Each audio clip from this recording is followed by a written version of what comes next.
Scores of people, many of them Christians, come to my office looking for a medical solution to their particular marriage problem.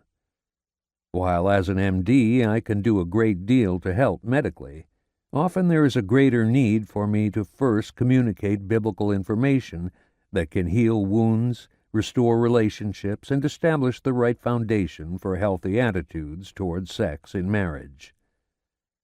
Knowing and understanding what God says about any phase of life leads to wholeness in that area.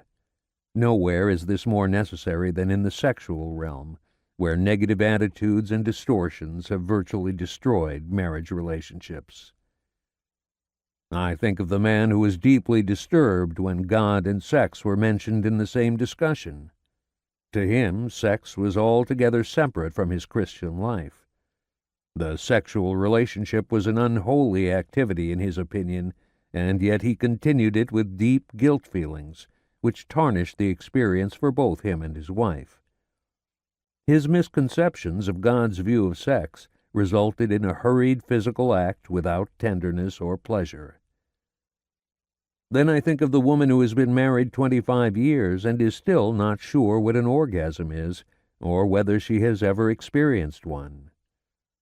The husband and wife whose egos have been so wounded in the bedroom that they barely speak to each other.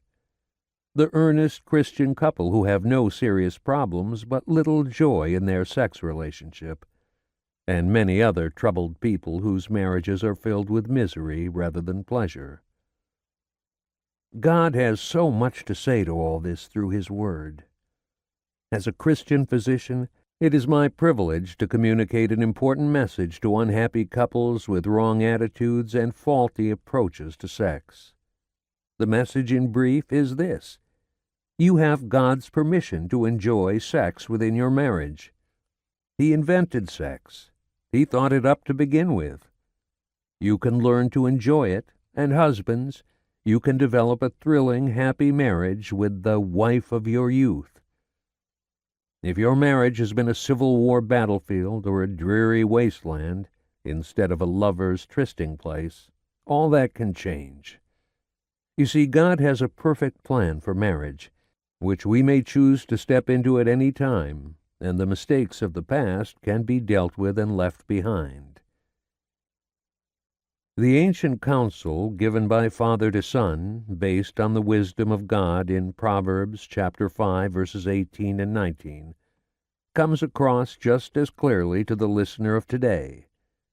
Let your fountain, your body parts that produce life, be blessed, and rejoice, or ecstatically delight, with the wife of your youth.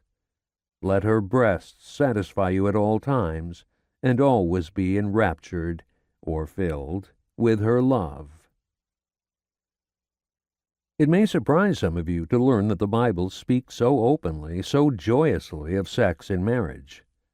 Almost every book of the Bible has something to say about sex, and Song of Solomon exquisitely depicts the love relationship in marriage.